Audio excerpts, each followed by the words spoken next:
శ్రీమాత్రే నమః. Welcome to Haripriya భక్తి. వీక్షకులందరికీ కూడాను ఆంగ్ల నూతన సంవత్సరం 2024కి శుభాకాంక్షలు. 2024 జనవరి నుండి డిసెంబర్ వరకు ఉన్నటువంటి రాశి ఫలితాన్ని మనం ఇప్పుడు తెలుసుకోబోతున్నాము. జ్యోతిష్ శాస్త్రం అనేది ఒక గణితపూరితమైనటువంటి ఒక శాస్త్రం. ఏ గ్రహాలు ఎక్కడ ఉన్నాయి, ఏ స్థితిలో ఉన్నాయి, ఆ గ్రహాల యొక్క స్థితిగతిని బట్టి ఆ రాశి యొక్క మార్పుల్లో జరుగుతున్నటువంటి ఆ రాశుల యొక్క గ్రహాలన్నీ కూడా మార్పడం వల్ల ఆ రాశికి కలుగుతున్నటువంటి శుభాశుభ ఫలితాలన్నీ కూడా నిర్ణయించడం జరుగుతుంది. ఆంగ్ల నూతన సంవత్సర ప్రకారం జనవరి నుంచి మనము డిసెంబర్ వరకు చెప్పుకుంటాం. త్వరలో ఉగాది పంచాంగ శ్రవణం కూడా మనం తెలుసుకోబోతాం. ఈ సంవత్సరం ఏ రాశి వారికి బాగా ఉంది, ఏ రాశి వారికి ఎలా ఇబ్బందిగా ఏమైనా ఉన్నాయా అవన్నీ తెలుసుకోవడం కంటే కూడా నా రాశి ఈసారి చాలా బాగుంటుంది అని చెప్పి నూతన సంవత్సరం రోజు ఒక సంకల్పం తీసుకోండి. గోచార గ్రహస్థితులను దృష్టిలో పెట్టుకొని చెప్పడం జరుగుతుందండి. ఇది మీ యొక్క వ్యక్తిగత జాతకానికి సుమారుగా ఒక 30-40% మాత్రమే నేను చెప్పేది మీకు వర్తిస్తుంది. బాగా గుర్తించాలి. జాతకం, జ్యోతిష్యం పడుతున్న వర్షానికి ఒక గొడుగే కానీ జాతకం జీవితం కాదు. మీరు ఏదైతే వృత్తి చేస్తారో, మీరు ఏదైతే మీ జీవితంలో ముందుకు తీసుకొని వెళ్తారో అదే మిమ్మల్ని కాపాడుతుంది, కానీ జ్యోతిష్యం కాపాడదు. బాగా గుర్తుపెట్టుకోండి.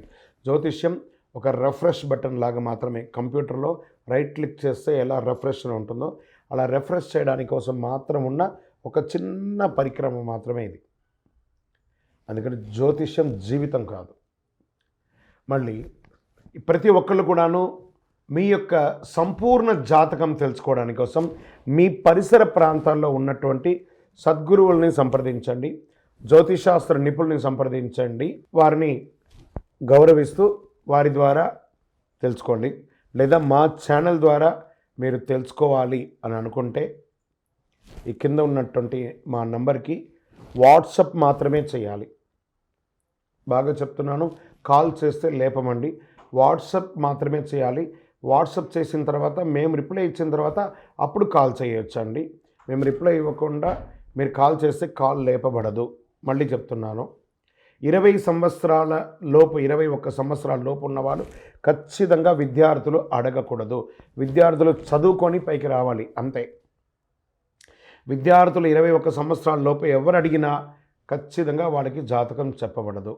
మరియు ఇల్లీగల్ అఫైర్స్, ఆర్థిక సమస్యల గురించి అడిగితే ఖచ్చితంగా చెప్పబడదు. మీరు అప్పులో లేకపోతే ఇంకోటి ఇబ్బందులో పడితే వ్యాపారమో ఉద్యోగం చేసి తీర్చుకోండి, కానీ జాతకం తెలుసుకోవడం వల్ల తీరుతుంది మాత్రం అనుకోవద్దు. ఇల్లీగల్ అఫైర్స్ ఖచ్చితంగా చెప్పనండి, బాగా గుర్తుపెట్టుకొని చెప్పడం జరగదు.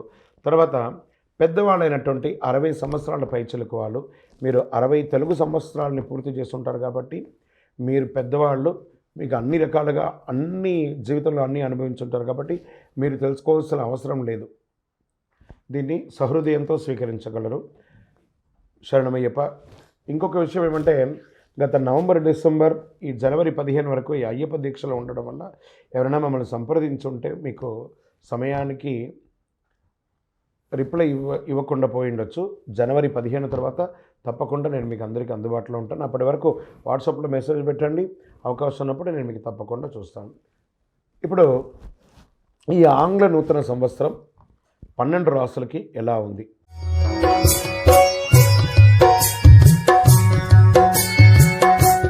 జ్యోతిషాస్త్రరీత్యా 12 రాసుల్లో ముందుగా మొట్టమొదటి రాశి మేషరాశి. అశ్విని నక్షత్రం 1, 2, 3, 4 పాదములు, భరణి నక్షత్రం 1, 2, 3, 4 పాదములు, కృత్తికా నక్షత్రం మొదటి పాదానికి జన్మించిన మీరు మేషరాశి వారిగా పరిగణించబడుతున్నారు. ఈ సంవత్సరం 2024లో మేషరాశి ఫలితాలు చూస్తే గురువు, శని, రాహు, కేతువులు ఎలా ఉన్నాయని తెలుసుకుంటే, గురుగ్రహం మేషరాశిలో సంచరిస్తూ మే 1వ తేదీన ధనస్థానంలో వృషభంలోకి ప్రవేశిస్తున్నాడు. శని లాభస్థానంలో ఉంటూ జూన్ 30న వక్రగతిని పొందుతాడు. మళ్ళీ నవంబర్ 15 నుండి సక్రమ స్థితిని సంచరిస్తాడు.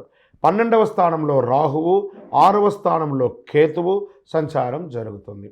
గురువు మీ లగ్నానికి కానీ రాశికి శుభుడే. గురువు మీ రాశిలో ఉన్నప్పుడు మీకు మానసిక పరిపక్వత కలిగిస్తాడు, అద్భుతమైనటువంటి ఆరోగ్యాన్ని ఇస్తాడు, ప్రయాణాలు ఎక్కువ చేయిస్తుంటారు. మే 1 తర్వాత మీకు మంచి ఆర్థికమైనటువంటి ఫలితాలు వ్యాపారం, ఉద్యోగం, వ్యవహారం అన్నింటిలోనూ అందుబాటులో ఉంటారు. ఆస్తిపాస్తులు కొనుగోలు చేసే అవకాశాలు ఉన్నాయి. భూమి కొంటారు, ఇల్లు కొంటారు, గృహప్రవేశాలు చేసుకుంటారు, ఇంట్లో శుభకార్యాలు నిర్ణయిస్తారు. రీసెర్చ్ చేసే వాళ్ళకి, ఇన్సూరెన్స్ సంబంధించిన వారికి అద్భుతమైనటువంటి సమయం అని చెప్పచ్చు. డాక్టర్స్, అడ్వకేట్స్, డిఫెన్స్లో ఉన్న వాళ్ళకి, పోలీసు వాళ్ళకి, వీళ్ళకందరికీ కూడా, ప్రభుత్వ ఉద్యోగంలో ఉన్న వాళ్ళకి అందరికీ కూడా చాలా బాగుంటుంది. శని లాభస్థానంలో ఉండడం వల్ల కొత్త అగ్రిమెంట్స్, కొత్త కాంట్రాక్ట్స్ అన్నీ కూడా లాభిస్తాయండి. ఎన్నెన్నో అవకాశాలు, బిల్డర్స్, రియల్ ఎస్టేట్ వారికి యోగంగా ఉంటుంది. శని లాభస్థానంలో ఉన్నప్పటికీ తృతీయంలో సప్తమాధిపతి బుధుడు ఉన్నాడు కాబట్టి తృతీయ స్థానం, షష్ఠ స్థానం వ్యాపారాన్ని సూచిస్తుంది. కాబట్టి మీ జాతకంలో బుధుడు ఏ స్థానంలో ఉన్నాడో గమనించి కొత్త పనులు ప్రారంభించండి. వివాహం కాని వారికి వివాహం, మంచి మంచి సంబంధాలు రాబోతున్నాయి. ఈ సంవత్సరం మేషరాశికి అద్భుతమే చెప్పచ్చు. ఏదో ఒక 10-20% బాగాలేదు కానీ 80% బాగా ఉంది. 12వ స్థానంలో రాహు సంచారం ఇంపోర్ట్ ఎక్స్పోర్ట్ బిజినెస్కి చాలా బాగుంటుంది. విదేశాలకి వెళ్ళాలి అనుకున్న వాళ్ళకి చాలా కలిసి వస్తుంది. విద్యార్థులకి ఇది యోగం. మంచి మీరు పిహెచ్డి కానీ లేకపోతే మాస్టర్స్ చేయడానికి ఇదొక యోగం అని చెప్పచ్చు. ఎవరెవరికైతే వీసా ఆగిందో వాళ్ళకందరికీ కూడా బాగుంది. శని భగవానుడు 30 జూన్ నుండి 15 డిసెంబర్ వరకు వక్రిస్తున్నాడు. ఇది ముఖ్యంగా ధనయోగాన్ని ఇస్తున్నాడు. వివాహం కాని వారికి వెంటనే మంచి మంచి సంబంధాలు రాబోతున్నాయి. ముఖ్యమైన పనులన్నీ ప్రారంభించినప్పుడు మీ జన్మ జాతకం ఎలా ఉందో ఒకసారి పరిశీలించుకొని చేసుకుంటే చాలా మంచిది. రాజకీయ నాయకులకి యోగకాలం అని చెప్పచ్చు. ఉద్యోగులకి మంచి నూతన ఉద్యోగం వస్తుంది. ఉద్యోగం చేస్తున్న వారికి మీరు కోరినటువంటి ప్రమోషన్స్, ఇంక్రిమెంట్స్ వస్తాయి. డాక్టర్స్కి అయితే చాలా ఉన్నాయండి, అద్భుతంగా ఉంది. స్త్రీలు ఎంటర్ప్రెనర్గా చాలా గొప్ప స్థితిని తీసుకొస్తారు. వ్యవసాయదారులకి యోగం, ఎందుకంటే మంచి వర్షాలు పడుతుంది కాబట్టి ఈ సంవత్సరం అంతా కూడా బాగా ఉంటుంది. ఇంకనూ మీ పర్సనల్ జాతకం తెలుసుకోవడానికి మా నంబర్లను సంప్రదించండి. మీ యొక్క ఇష్ట దైవాన్ని ప్రార్థన చేయండి. సకల దోషాలు తొలగడానికి నవమూలిక సిద్ధ ధూపంతో ధూపం వేయండి. విజయోస్తు. వీక్షకులందరికీ కూడాను ఈ యొక్క ఆంగ్ల నూతన సంవత్సరం మీరందరూ కూడాను ఆయురారోగ్య, ఐశ్వర్య, భోగభాగ్యాలతో ఉండాలని ఆ అఖిలాండ కోటి బ్రహ్మాండ నాయకుడు శ్రీ ధర్మశాస్త్ర అయ్యప్ప స్వామి వారి 18 అవతారాల దేవాలయంలో తిరుపతిలో జీవకొండలో మీకోసం మేము ప్రార్థన చేస్తుంటాం. మీరు క్షేమంగా ఉండాలి. మీరు తిరుపతికి వచ్చినప్పుడు మన యొక్క దేవాలయం అయ్యప్ప స్వామి వారి 18 అవతారాల దేవాలయాన్ని దర్శించుకోండి. రైల్వే స్టేషన్ నుండి, బస్టాండ్ నుండి ఒక 3 కిలోమీటర్ దూరంలో ఉంటుంది. అయ్యప్ప స్వామి వారికి 18 అవతారాల దేవాలయం ఎక్కడా లేదు. జీవకోణ తిరుపతిలో జీవలింగేశ్వర స్వామి సన్నిధానంలో ఉంటుంది. తప్పకుండా రండి. ఈ 2024 సాధించండి. మీరు పుట్టింది సాధించడానికి జాతకం ఎంతవరకు నమ్మాలో అంతే నమ్మండి. కానీ మీ యొక్క స్వశక్తితో ముందుకెళ్ళాలని మనస్ఫూర్తిగా అయ్యప్ప స్వామిని ప్రార్థన చేస్తున్నాను. వందే మాతరం, వందే మాతరం, వందే మాతరం.